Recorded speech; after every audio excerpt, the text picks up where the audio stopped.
this up for the singing. Look, turn this up.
Anyway, the beginnings of punk.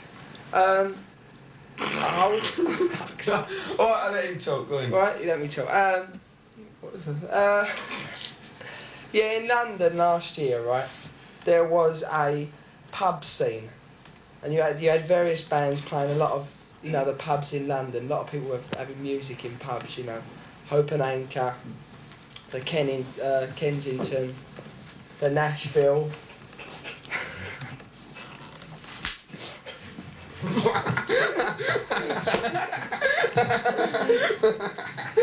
Jim, in or out? Come on. Go on then. Go on. Tell him about punk, Mark. The identification with to identify with something of their own. No message, Nothing of their own. No kids have had a Everybody message was for saying years. how great the 50s were, how great the 60s were, you know, and we were all living off the 60s. How everything related to the Still having to put down in all that old crap that was going down, you know, like, you know, we needed identity of our own, you know, 1977. No, this political angle ain't new. They've done it all before in that movie, with Privilege, with Paul Jones. Street Fighting Man by the Stones, you know, I mean, that was political, you know.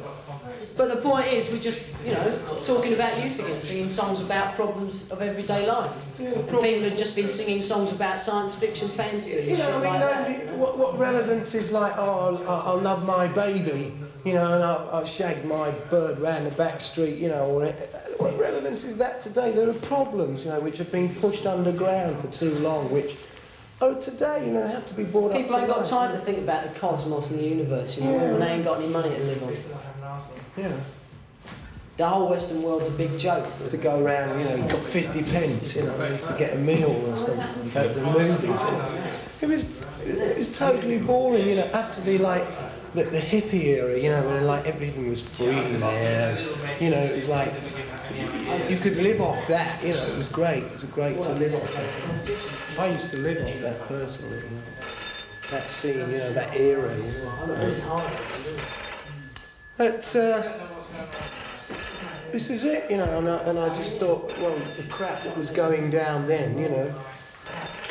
1 second. The crap that was going down then, you know, was like not relevant to me at all, you know. It was nothing to do with the way I felt, you know. So I thought, right, do it myself, you know. Consequently, you know, the band got together, you know.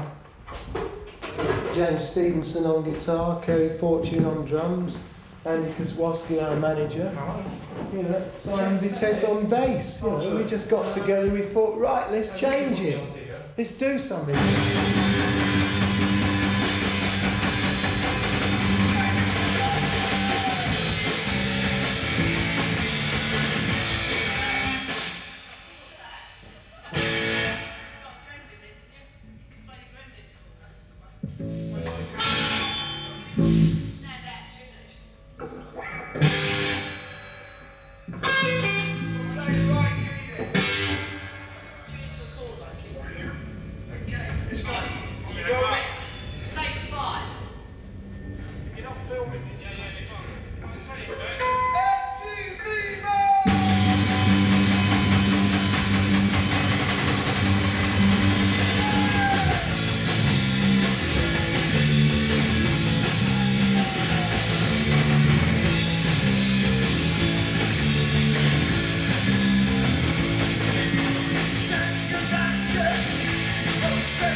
Chelsea was like originate one of the first bands ever to play the Roxy, you know, with other bands, you know, right? And he's very important to the music that's going down now. It's very hardcore, very political, as regards to, like, we have the single like Right to Work, you know. which is about, you know, millions of kids that leave school, you know, haven't got a job. And the individual, really, the right for the individual to do their thing, you know, is what it's about, you know, the right to work. When the punk rock business was starting up and groups wanted to play, they were rejected by everybody and everywhere. And so it was very difficult to get work for them. So the obvious thing was to try and do something yourself, which was equally as difficult because we have a lot of problems in London about licenses and drinking and playing loud music. So there's a lot of problems came up about the same time. See, I managed a group called The Damned, and also managed a group called Generation X. When I worked with Generation X, I realised that there was a lot of problems that involved with getting work for these bands. So the easiest thing probably was to find a place yourself. This I did by finding a club called the Roxy Club, and I put on the band called Generation X, and it worked very well, which we knew it would. At the same time, a lot of new groups were coming and playing in London all the time, so they obviously contacted me to put on their groups to play in the club. But the club was on a very loose basis. I hired it every week, and very expensive too, because the man wasn't prepared to let me have the club, because he thought there was too much risk involved because of teenagers and drinking and drugs and loud music. So I had to pay a very high rent to compensate him. But it was worth it to me because we weren't so much interested in making money, but just to have some fun and have an outlet for this new energy which was growing all the time, especially the music and the clothes and the fashions, everything. So we had an understanding between us, the sort of thing we wanted to do. So it became an immediate success, and we didn't have to advertise because it wasn't necessary to bring people from the streets into the club, because we only wanted people in the club who were interested. If they were interested in the music and the clothes, they would come down naturally because of their friends would be involved in something. So it became a very exciting and central point to all the punk rock, because they had somewhere to create things, to mix with each other, to form new bands and exchange ideas. It stopped because it just got too much eventually. The money that was wanted from us, we couldn't afford to generate from the bands and from the people. But of course we still had the restraints of the outside world, which was high rents, and that they just wouldn't meet. And we couldn't, or we wouldn't put the prices up on the door, because we would be in the same capacity as the people who were in rock music before, where they were charging maybe £5, you know, to get to see a group, which we didn't want to do. We were only concerned with charging maybe £1 to see 3 groups. Zu den aufregendsten Gruppen auf dem Live-Album vom Roxy Club zählen die X-Ray Spex. Little girls should be seen and not heard. Oh, bondage! On the earth! 1, 2, 3, 4!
social things.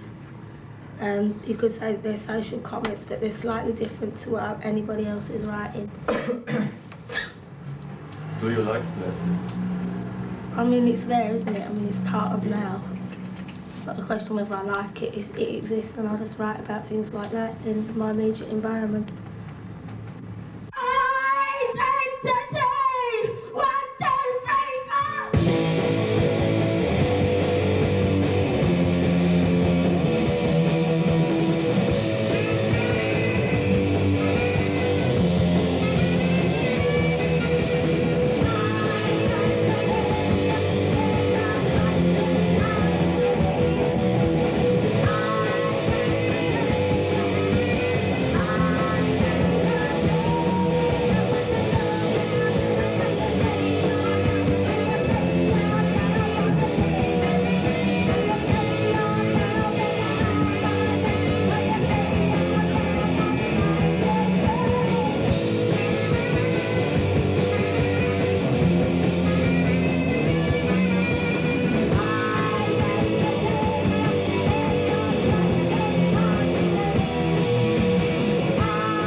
Bondage is just, most people associate bondage with sexual bondage and things like that. That's probably why it get banned, because they think it's perverted and, you know, they think of whips and things like that, but it isn't really. It's about any form of slavery, and it's against that. It's saying, no, bondage up yours, you know, fuck off tonight.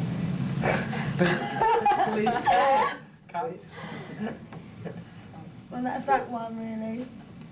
And then what was the other one? Was it identity? It's just about, that's sort of one of the current problems at the moment is identity. You know, people to identify with something. Everybody's looking desperately to try and identify with one thing instead of themselves, and that's what that's about.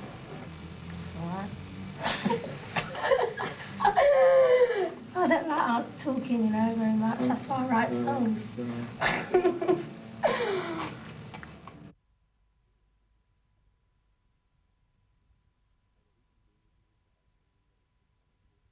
Eine Riesendemütigung für einen Engländer ist es, in einem Hochhaus ohne eigene Haustür zu leben.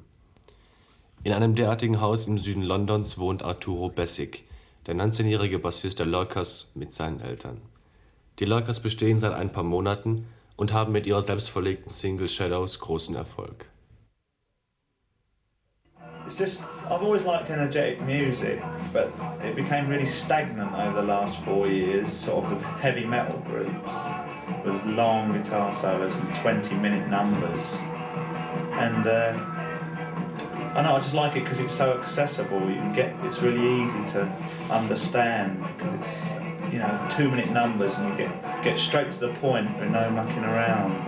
Not like someone like, I don't know, Led Zeppelin or Black Sabbath or whatever. It's really too long drawn out and you can go to sleep. I've fallen asleep at a Black Sabbath concert before. Even the volume couldn't keep me awake. I was just really bored. But punk is so much more energetic and to the point, you know. There are some punk groups like the Clash with political and social statements. What do you think about it? I think they're really good. I think they needed to be said. A lot of groups are just singing about love all the time, and that's always been done for years and years. No one's ever sung political songs before, and it's about time somebody did, because it affects everyone all the time. There's no doubt about it. You can't get away from politics. It affects every move you make.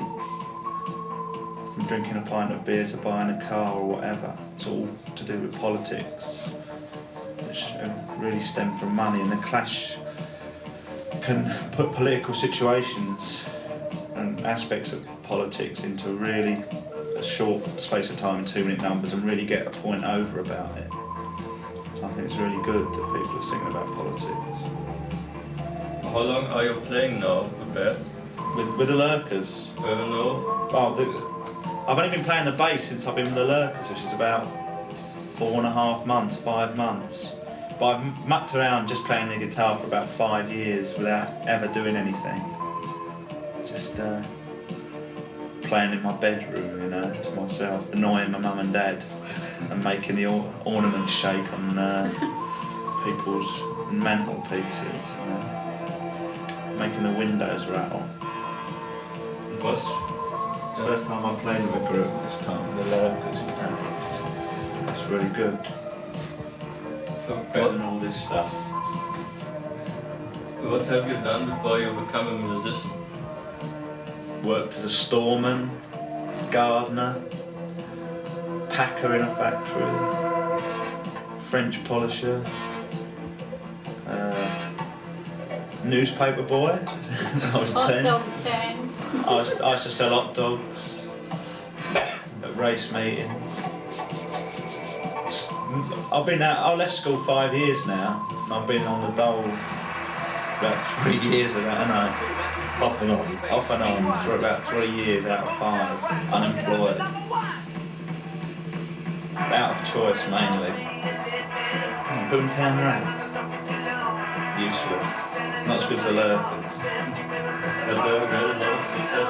They are. Yeah. Big record company behind them, putting all money into it. That's the only way you get a lot of fame. Corrupt. Sold out. Do you think you may be corrupt too by the business sometime? We haven't had the chance to be, no one's offered us any money. We've got managers, but they've got nothing. It's hard enough to get a packet of strings out of them, a set of strings, let alone £100,000 advance to live in luxury. To live in this place, right up in the sky, talking to the birds as they fly past the windows. Now, question to the parents. What do you think about punk rock and your son now as a musician? Well, I'm glad he's gone on a bit, you know. Because before Glad he's doing something he likes. yeah. I've always been aimless, haven't I?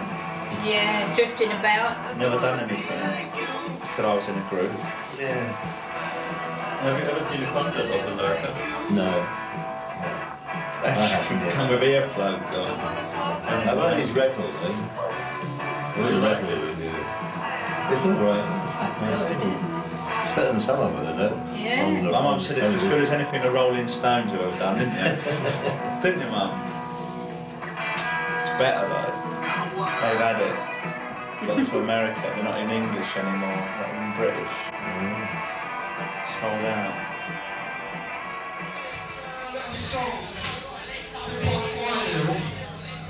And it's called Shadow. They might be next. Hold up.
Winter.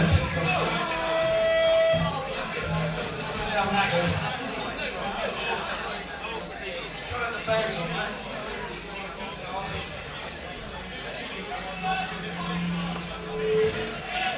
Off to the spot.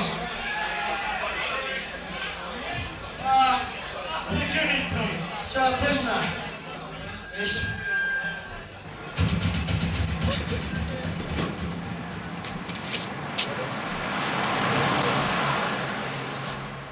Das Red Cow in Hammersmith, wo die Lurkers spielten, ist weniger modisch als die Clubs der Innenstadt, dafür ist die Stimmung besser.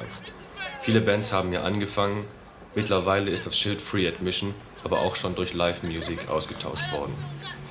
Vor den Lurkers sprang unangekündigt eine Band auf die Bühne, die meinte, Punk hieß, nicht spielen zu können. We've now turned up. Now let's get some music. How'd you like the rehearsal?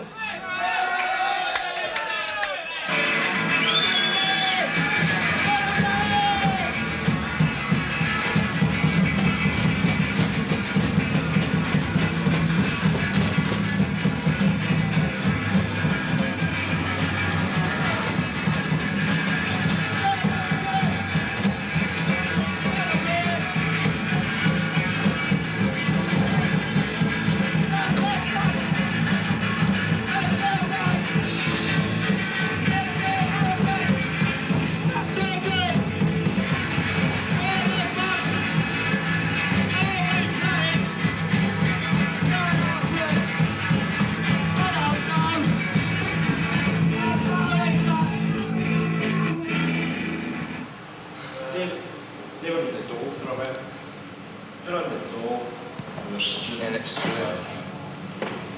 Working in an office. I bet everything.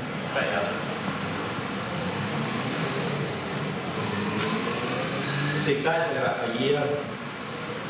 It's exactly a year tomorrow since we formed. Tomorrow was our first anniversary. Yeah. Happy birthday. Your life is a foul. You're cool. You're a pain in the arse. You're cool. You may need to smile. You're cool. Cause you just don't care. You're a muscle boy. Try so hard to be kind. You're a muscle boy. You're without a mind. You're a muscle boy. Try so hard to be nice. You're a muscle boy. You're as cold as ice.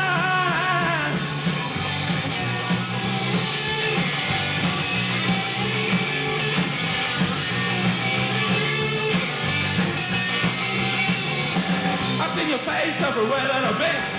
Your face enhancement like a battle dream. Your homicide isn't how you appear. You're so stupid that it's driving me spell. You're cool. Your life is a foul. You're cool. You're a pain in the arse. You're cool. You make me despair. You're cool. Cause you just don't care. You're cool. Your life is a foul. You're cool. You're a pain in the arse. You're cool. You make me despair. You're cool. Cause you just don't care.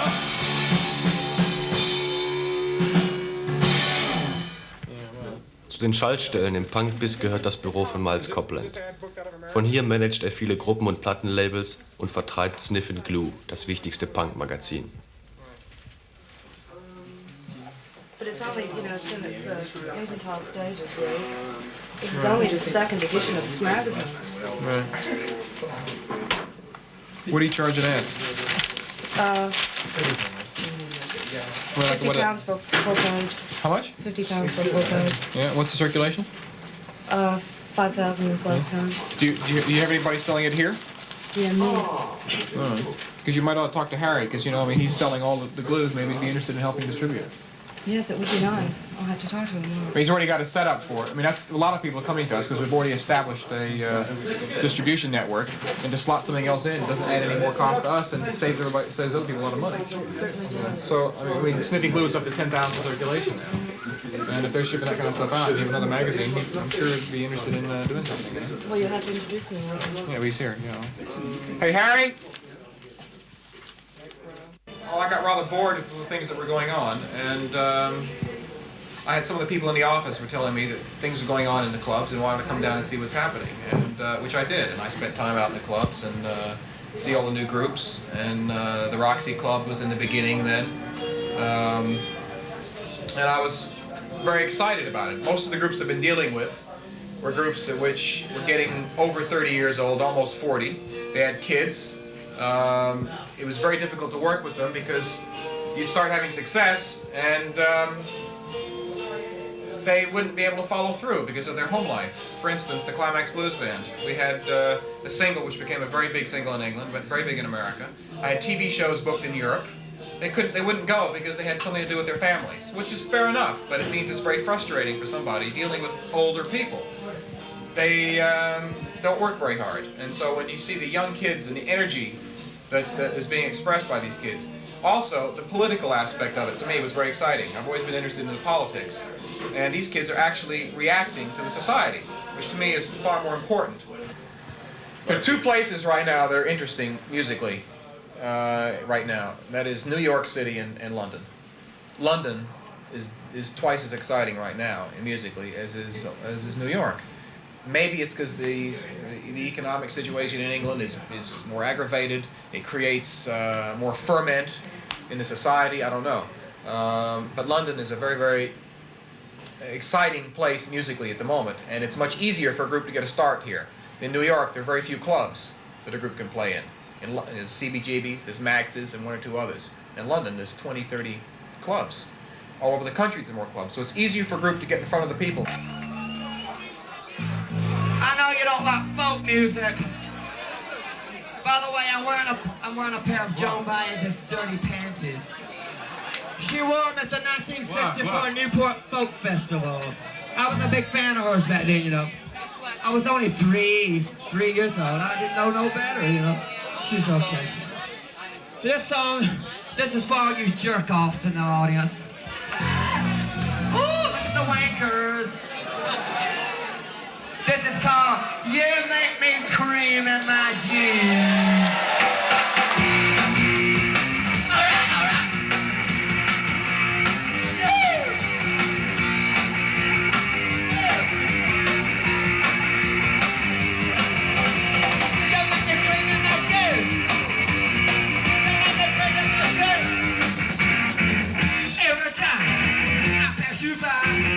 I get you too. The middle night. Don't make the cream in my jeans. Don't make the cream in my jeans. Don't make the cream in my jeans. I try no hard to run away. You make me do it every single day. You make the cream in my jeans. I tried and I tried. It's just no use. I try to break away. I can't get your loose. I'm trying to control the baby. Every time, it's just not the first time. You make the cream in my jeans. You make the cream in my jeans. Every time I pass you by, I'll catch you soon. Flame in my eye. You make me cream in my jeans. You make the cream in my jeans. You make the cream in my jeans.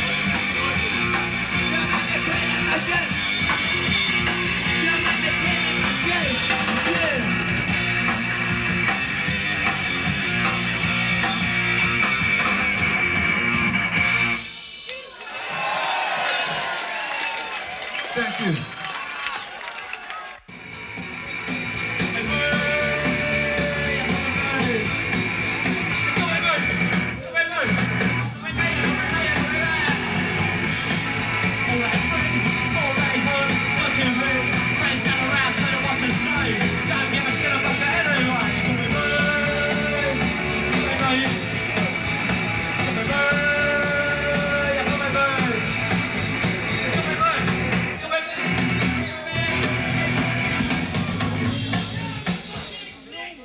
That's it, see ya.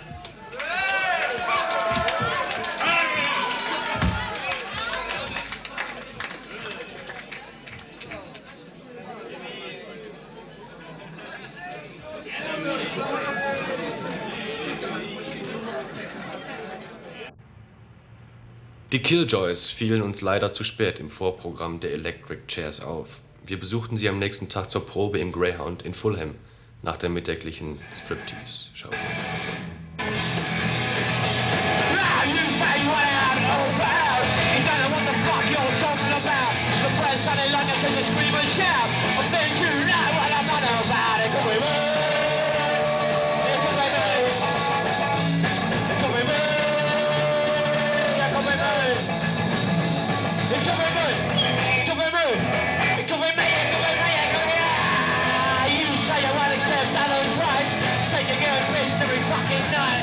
A little drink and a little fight.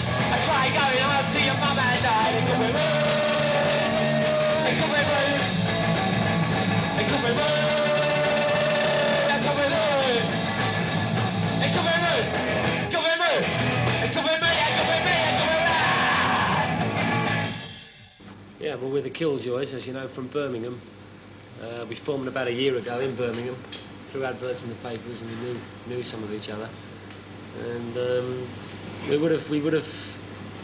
would make it a lot quicker had we come from London, but Birmingham is 120 miles away, so it's obviously it's not what London is. But things are starting to go all right for us now. You know, we've got a lot of people interested. We're going down well wherever we go, and we're accepted now in London, whereas we used to just play in Birmingham before. Can you please tell me something about the punk scene in Birmingham? Started off really laid back at first. There were only a few to begin with, and it's taken quite a long time to catch on in the initial stages, but John Tully and Barbarellas have done a lot to promote punk in Birmingham. London is where it comes from, though, really. I mean, Birmingham's behind, there's no doubt about it. Birmingham is London is the centre of punk, you know, it's the centre of the music world. And Birmingham people just do what London people tell them to do. If it comes from London and it's punk, they think it's good, whether it's good or not. They just do what London tells them to do.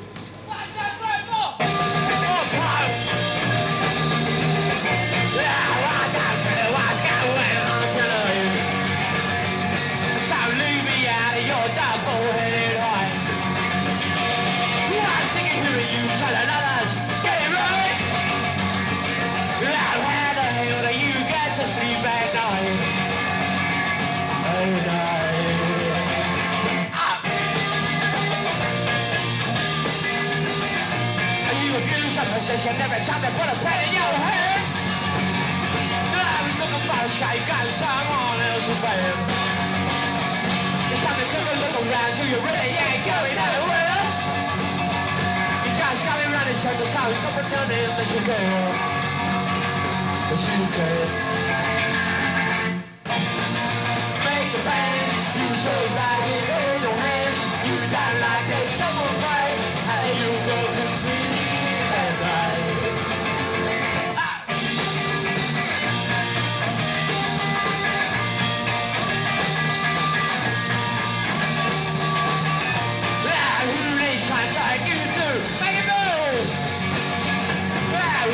Bullshit, shoot out philosophy. Rock and roll up the heroes of bad heads down the way. You said in 3 months' time you'll be kicking them military. Cause it's up to you to make the plans. You chose that in your hands. You don't like it, someone might. How you get to sleep at night.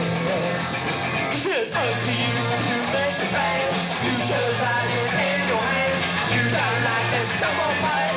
How you get to sleep at night.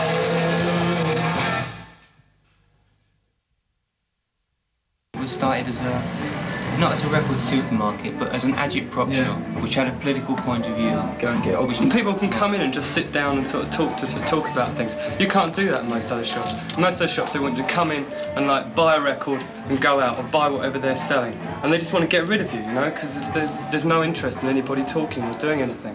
That's why people come in and read the magazines and do things like that. It was obvious that this shop would know about punk music from the beginning because people that work in this shop spend their time going to gigs. And if you go to gigs, you know what's going on because people tell you what's good. And if you've got ears to listen, you go along and see what's happening. I mean, that's the only reason why this shop was at the start of the new wave, because everyone here was involved in it. I mean, and as soon as we first heard the music, we knew that this was the kind of music we've been waiting for a long time. I mean, people come in to buy records and their attitude would be, well, I must get a new sound for this week. They get a piece of oral wallpaper and they take it home and they sit in their rooms and listen to it. Well, all that changed when people realised that there was a record that they really wanted to hear, not because it would make them sit down and forget about the world, but because it would make them get up and do something about the world, or at least feel good enough to go out and be on the street, and that was a change. It's just, I mean, it's just a matter of us realising that something was going on. I mean, that whole Mr. Jones syndrome, you know, something is happening. But now it's getting bad because like people are coming and just buying every record without even thinking about it and not listening about it. Just because it's punk or something like that. You've got certain groups where they just buy straight off every time. It's just become a trendy thing now, isn't it? That's all. Punk is just a trend. It's a fashion. Yeah, it's just a fad. Well, they're still, I mean, I'm still optimistic about something. Oh yeah. It's like platform and like boots, with people isn't it? getting in, Like like people getting into reggae and stuff like that, because that's exciting music and it's interesting. Because the major record companies don't think that No, it's it's a import. mass market record, and having made that decision, they're not interested in making those records available to the public. And if they're not available, people can't buy them. And given the fact that the music is made by black people, and there's a tremendous amount of racialism amongst white people in their attitude towards blacks, that also plays a part in it. But I mean, we feel really excited because boundaries are beginning to be broken down. We're finding that a lot of shops around the country are interested. In Germany too. I mean, we send records to a shop in Berlin. All right, I think they're a great band, and you all ought to fucking get them a good hiding, right? Because here comes the Adverts, right?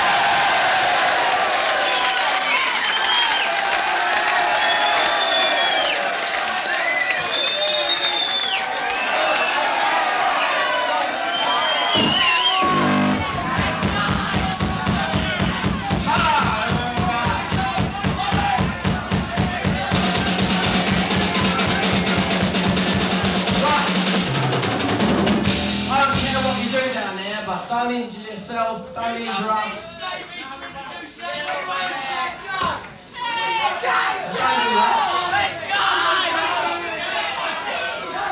Pardon these words of wisdom. Let's do it. Wake up, Bondage!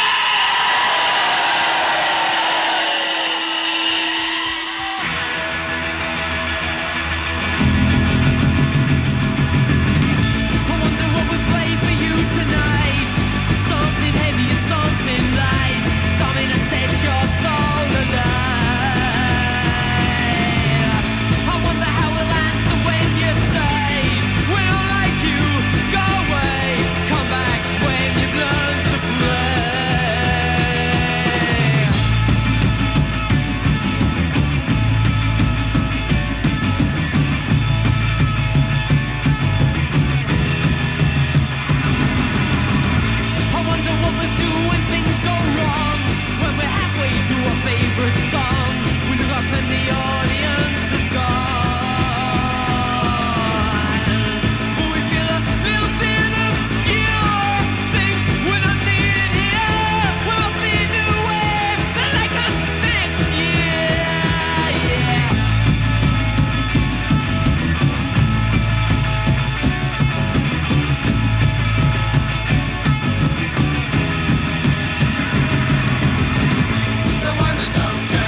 Camden auf einem abbruchreifen Lagergelände der British Railways ist der Probenraum Rehearsal der Clash.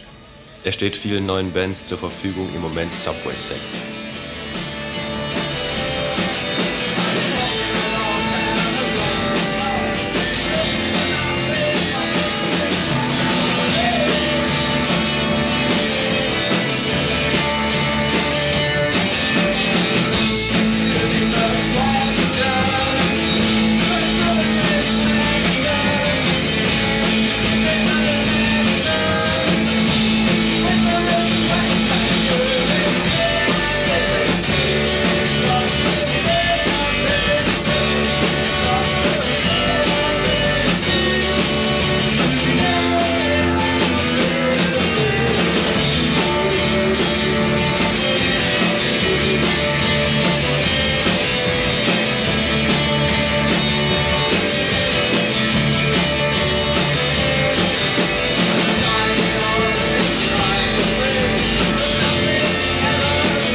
think they're like most songs. They're sort of, the words that are used in them aren't the sort of words that you usually get in rock records. They sort of I write, say, an essay or something like that, and from that condense the words for a song. So it doesn't end up being sort of normal rock song, hopefully. It's formed about a year ago, exactly. And since then we've sort of been playing with different drummers. Playing with one drummer and then stopping for about 3 months. Because we'd never had one drummer that we liked. Why do you play punk rock? I don't really think we do. Exactly, we don't play what everyone thinks is punk rock. I think. We're more like sort of Buddy Holly, I reckon.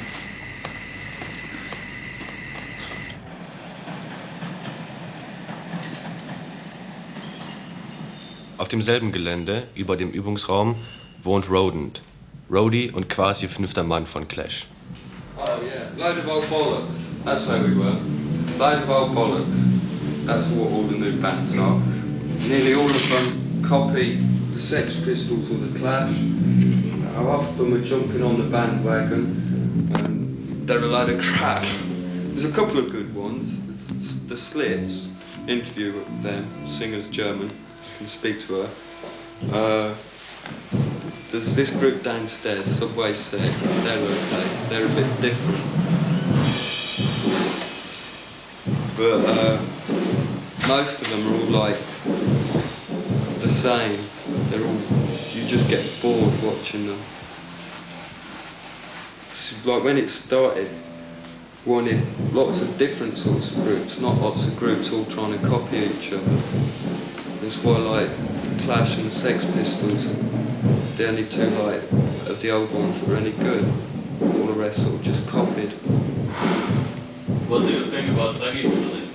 About what? Reggae music. Oh, Reggie. I've seen it.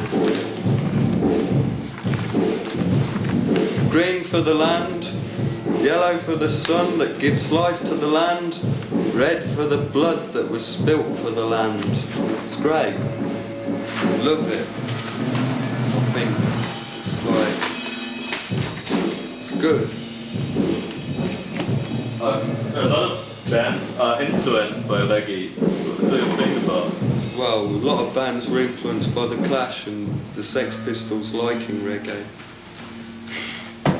No, a lot of them didn't know what it was until sort of 10 months ago. All they thought reggae was I make da da dee da da. They thought it was all Desmond Decker and things, but they sort of like lots of them didn't bother with it until recently, when it became fashionable. What have you done before you become a roadie of the Clash and the Pistols? As little as possible. Unemployed most of the time. Didn't work, didn't like working. Shall I tell them I was in prison? 2 weeks. Yes. And why? For insurrectionary activities. Expropriation of substances from other people, richer people. Stealing. Political activities. That's what the Angry Brigade man said in court. Well, for Sounds, being a paper that's geared to new music, to rock music, we became aware of the Sex Pistols, who were really the first band to open up the punk rock thing. The music papers, along with everybody else, was tired of the old game, the old music business game, and in consequence got very involved and very interested in punk rock. And Sounds was one of the first to really pick up on it and to explore it. And maybe, although this is more a case of the national press, to exploit it a bit. I mean, the national press have exploited punk for its sensation value and the violence really stems from their coverage and the fact that they've only really given coverage to the more violent aspects, not to any of the ideals, and certainly not very much to the music at all. They fail to understand the music, and they fail to understand the ideals behind the change, because I guess it affects their readership. Their readership is basically the generation with which the punks are not, well, are disaffectionate. And in some cases, they have encouraged the violence between a non-existent group of TEDs. They're not really. There is no real TED movement as such. That whole movement died out in the 50s. That was when they reached their peak. That was when they were the new young rebels, and it's now just maybe even kids who've got nothing better to do on a Saturday other than go in search of some violence or something that will give them a chance to appear in the papers. Well, we're Teddy Boys. We like rock and roll because we think there's never been a better music, and we like our style of dress because we think it's the best. I don't like punk rockers, but there'll always be fights between different factions. Let's face it, there's no war, so people have to. It's like, if you like, bulls and a herd fighting one another. It's human nature. People are different. I don't like them. They probably don't like me. So I don't care. Why don't you like them? Well, to me they look effeminate. They don't look like they're going to even be men when they grow up. They look like some sort of third sex. It's weird. It's strange. They look like invaders from another planet or something. Very odd. They just... Really, their whole culture is alien to ours. It says it all. And the thing we don't like especially is that they copy some of our styles of dress, like they'll put a drape jacket on and then they rip it. You know? Stupid. And then they copy bits of our music and try and say it's new, and you know, it just sounds like rock and roll played very badly to me. There's more and more Teddy Boys all the time. They just want to be different. They don't want to be like everybody else. And I think a lot of them, their parents were Teddy Boys. And they start talking about to their fathers, and they tell them how they used to get the clothes made and everything. And they want to be like their fathers, I think, maybe. It's 20 years ago. These guys will have children. The old Teddy Boys had children. I think these are a lot of the children. We've been around a lot longer than anything else, any other form of dress or anything. And they've come along and saying, oh, we'll wipe Teds out and we'll have punks everywhere, this Johnny Rotten, this the Jam and all this shit, you know. And they're trying to put it across the country, starting in Britain, but we're not having it. That is why we give them a good hiding every time we meet them. They just to keep them off the streets. Gear, like. They can have their global village and all the places they go to, but when they start coming around this area and all the well-known Teds pubs, they get a good hiding. And that is us. They claim they wear drapes because they gent the shop. They reckon it shocks people. They're taking a mickey piss. They reckon they wear the drapes because it shocks people. They're taking a mickey out of our music. They shock people, right? Why do people don't even see us when we walk down the road? So they go on the dustbin liners, stupidly coloured hair. Why bother? There's no point in bothering. It makes them look silly little boys and girls, which they are. They rip drapes up, don't they? They rip them up and they got old creepers on and their socks, earrings, short hair. It all stems a bit of skin, a bit of Ted. They're taking the piss all the time. So everyone I see, bus along the road, in the swimming bars, I give him a good eye. You know, it's fine. Then he's got a bit of red in his hair, blood. Yeah, right. Shouting. Yeah, this is it. They call it shouting music. all the time. Right. They call it music. What do they call it? No, they call it dancing. They reckon dancing is jumping up and down like they're on a pogo stick. Is that dancing? No, it ain't. What energy can you burn up through that? And he had a dog collar on, with a dog's chain round his neck and a little bit of leather where you hold onto the dog light at the end, and he had tickets all stuck over him with safety pins, and he just had all his shirts ripped, everything. And there's nothing good about that, is there? They look idiots. Take Mickey all the time. They basically started it by saying they're going to wipe Ted's out. Ted's live in the past. All right, fair enough, the style lives in the past, but Ted's live for today, in music today. Rock and roll still lives and always shall live. It started way back, what, 1940s? Something like that. In fact, some of those very first records, something about 47, 48, something like that. Okay, and it's been going from then, and it's going today, and it'll be going tomorrow, and 20 years hence. Right, punk rockers come along and say, Okay, we're clever, we're big, we've got music. They may call it music, but it's not.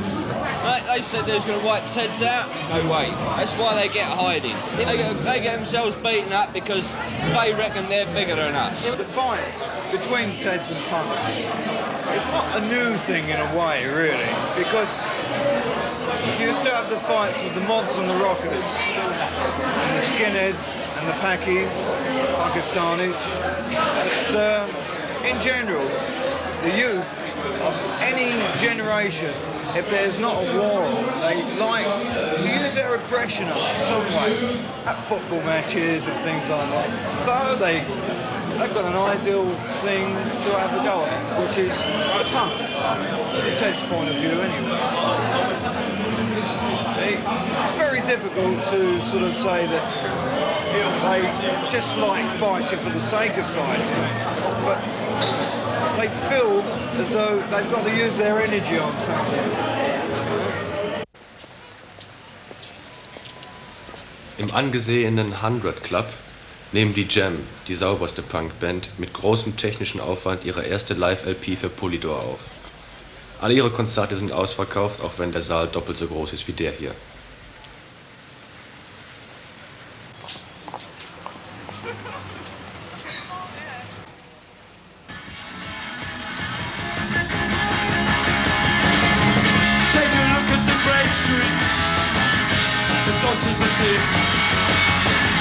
Remember how great it should be.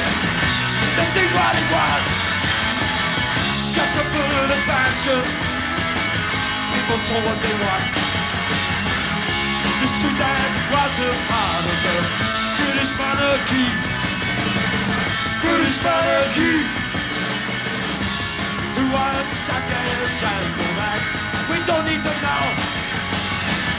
But why should we accept the change of mind? Cause of today, kids, we're gonna change. Bring back the streets, songs filled by all nation. Cannabis Street, Cannabis Street, Cannabis Street.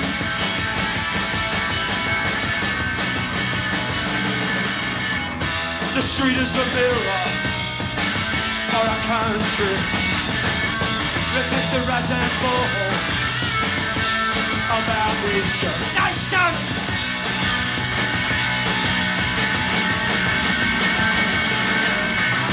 The street that was a legend is a mockery, a part of the British tradition. Come down the train, you don't need no passport to see its spots. Take a walk along that street again. See what I mean? Cannabis Street, Cannabis Street, Cannabis Street, not what it used to be. Cannabis Street, not what it used to be. Cannabis Street, bells the fish are gone. Cannabis Street, bells the fish are gone. Cannabis Street, oh oh oh. Cannabis Street, oh oh oh oh.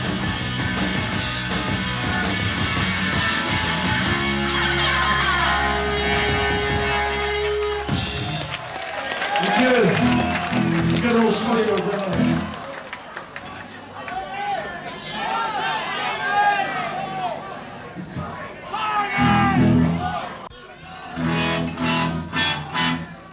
Quite ironic, isn't it? No problems at Hammersmith.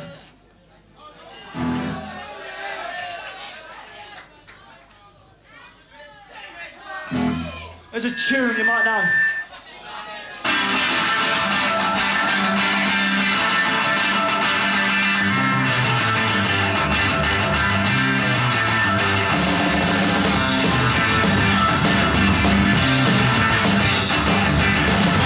Say there's 1,000 things I wanna say to you. But I never right person, you never look a fool. I wanna say, I wanna tell you about the young ages, about the time they're days. They'll say that 1,000 things are shining bright. As good as business on the 25. When we watch them, when we go to town, about the old ideas, the violence of my surgery in town. Yeah!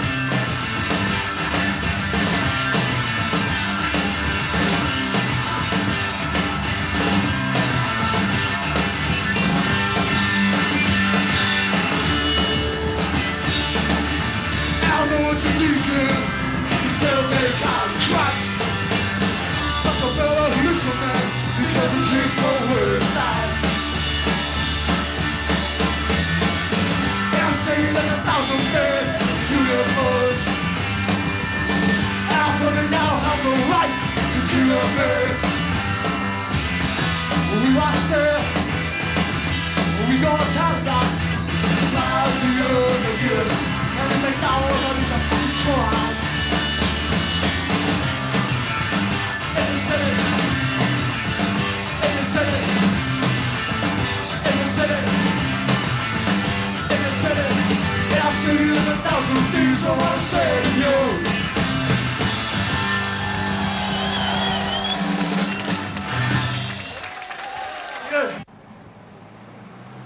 Die kommerziell erfolgreichste New Wave Band sind die Stranglers. Ihre erste LP war die 8 erfolgreichste des Vorjahres. Die meisten Leute fragen sich jedoch, was die Stranglers außer ihrem Namen mit Punk gemein haben. Wir wollten sie dazu im Haus ihres PR-Managers Alan Adverts befragen. Sie weigerten sich jedoch.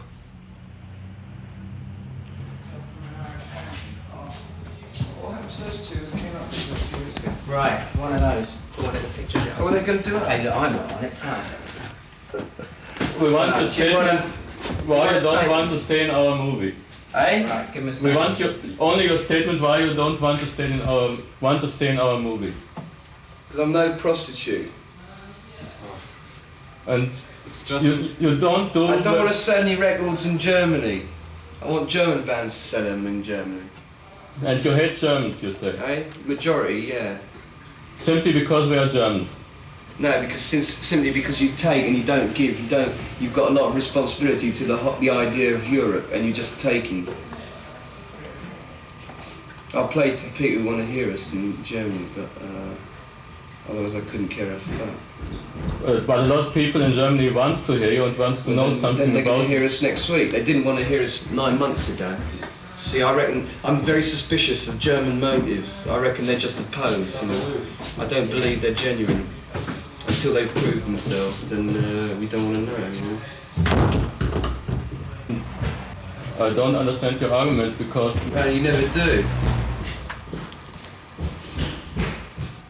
I think punk now is a joke, actually. I don't think it bears any resemblance to what it started out as, and I don't think it's fulfilled very many of its original aims in England anyway. I mean, it's been turned into a commercial carnival so quickly that the people who started it and people put the original ideas have lost control of what they're doing.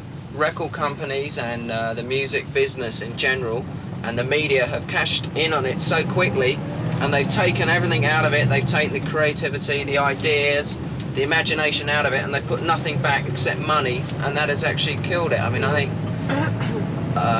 the people who are responsible for making punk rock what it is, or making punk rock, never envisaged what has happened now. Yeah, they've lost out basically. Yeah. I mean, they started the whole thing, it was their ideas, and they've really lost out on all the benefits of it. The people who put it together were like people like Andrew Sosowski, who opened the Roxy Club, people like that. They've been bought out by bigger concerns, by big companies, record companies. They've ended up with no money, nothing, and punk has been taken out as just another commodity to sell. So in a way, it hasn't achieved any of its ideas. The original idea was to get away from the old music, selling a product. The original thing for punk was that the kids could identify with it, they could talk, they could go up and talk to the bands Right. would go to the same places as they would, they could just see the bands all over the place.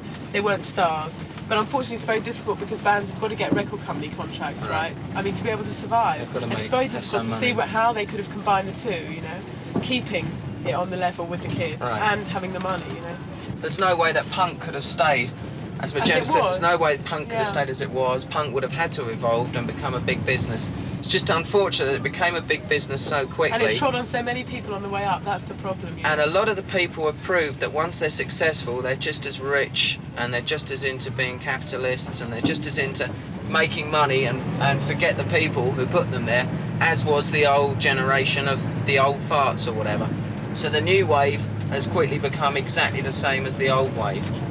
In most cases. And unfortunately, I mean, the punk followers have got into the same thing as these sort of the old hippies, you know, the old farts. As Rotten says, you know, that they only accept their own kind, they're not tolerant to other people, which is what they should be. I mean, the whole thing about anarchy was that, you know, Rotten do was what saying you want to do. personal anarchy. Right. You don't interfere in anybody else's business, you keep to what you want to do, and that's how you should go. And unfortunately, it hasn't turned out like that. He's the only person that's kept doing it, really. The whole thing about punk rock was it didn't matter whether you were black, it didn't matter whether you're white, it didn't matter whether what your hair was, what you looked like, whether you're ugly, rich, poor or pretty.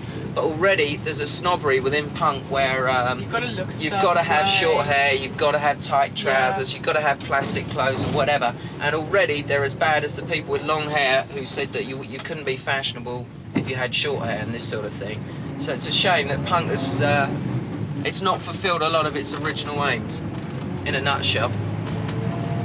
And that's it, the cynic's view of punk rock. What next? Yeah, what next?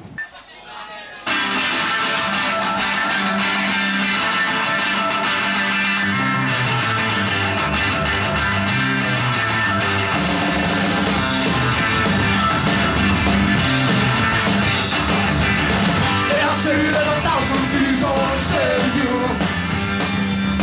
Whenever I put you, you never look a fool. I wanna say, I wanna tell you about the young ages, about the time the days. I say there's 1,000 things that shine bright. As good as Christmas on the 25th.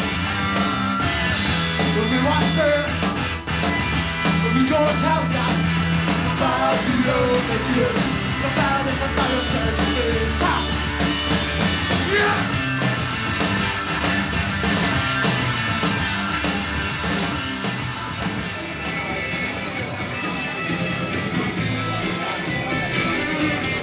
Im Marquis spielen heute die Boomtown Rats.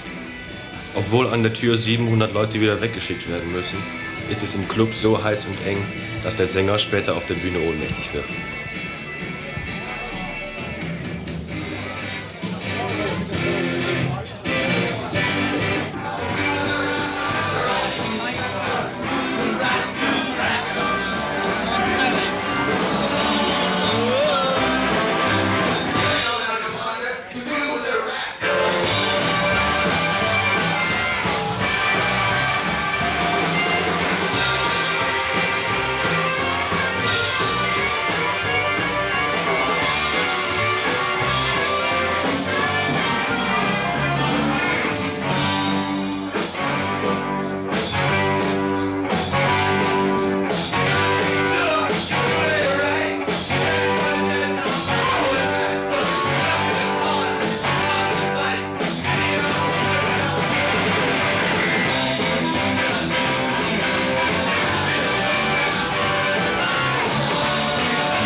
It's like, I mean, you just go down somewhere like the Vortex and that, and you listen to half the groups and you see how boring they are, and you find out that most people will be put to sleep by it all.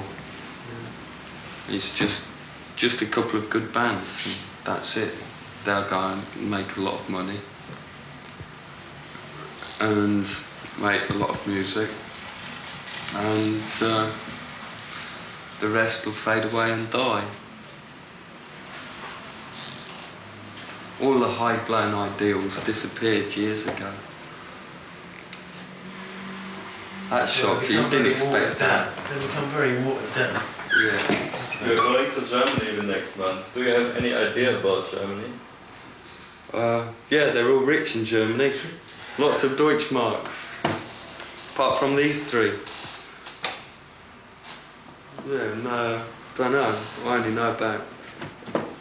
The only things I bother reading about Germany, about the RAF. Because they're interesting, but reading about Willy Brandt and Chancellor Smith or whoever they all are is boring, so... Very efficient country, we're told. Very efficient.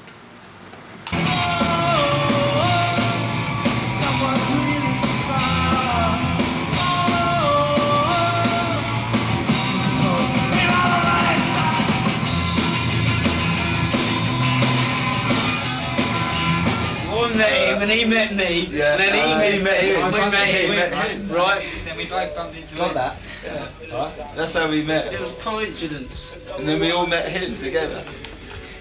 And here we are. And then he met. Fucked up. And then we met him coming in there. That was the worst time. And that's when we decided No, we to formed, split wait, we formed about a year ago. Yeah. 2 years ago, wasn't it?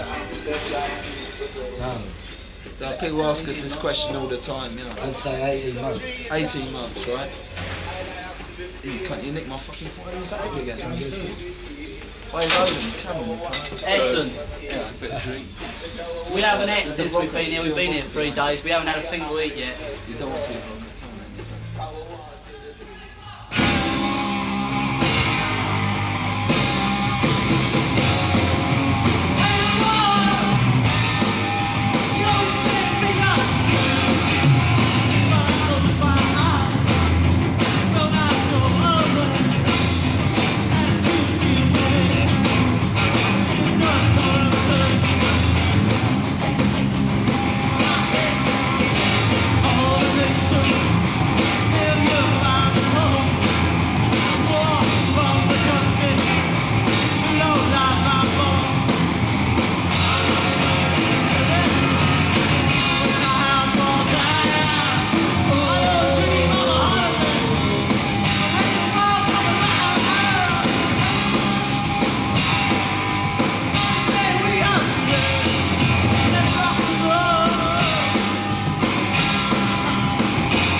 You had a lot of trouble in Germany. Yeah, it's fucking horrible.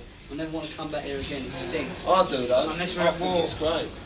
So far. What do you But think it's of the like, German birds? I've been in hotels and it's been really horrible. People, a lot of older people have been very sort of like nasty to us. They're not sort of helping us at all. But it's the young people who are great. They're great at like the concert tonight. They throw us The in the reaction. fucking slammer. They ain't got a fucking hotel for us. The gigs are fucking Yeah, useless. we ain't got a Everyone's asleep. hotel. We got the police came round, dragged us out from the hotel. You know, I mean, we really want to like Germany. Yeah, well, I do anyway. I think it looks great.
world. By Christmas. Depends if we can get a hotel or not. Yeah. A hotel. A kingdom for a hotel. The group for a hotel.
One microphone.